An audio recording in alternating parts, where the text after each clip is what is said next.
Hello guys and welcome back to my YouTube channel with another informative and useful video. So guys, in this video I'm going to be show you how to fix find my iPhone is grayed out. So guys, if you are facing this problem and you don't know that how can you fix this issue.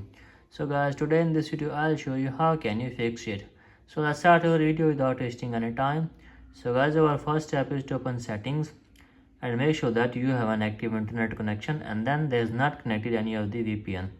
If there is a connected VPN, then you have to just simply disconnect the VPN and then go back and then tap on general and then tap on software update and update your device to the latest version of iOS. Now after that you have to just simply go back and then tap on screen time, scroll down and then tap on content and privacy restriction and turn this toggle off and then tap on lock time and then you have to just simply enter your screen time passcode and turn it off. So guys, after turning it off, then your problem will be fixed. So guys, in this way you can easily fix your problem.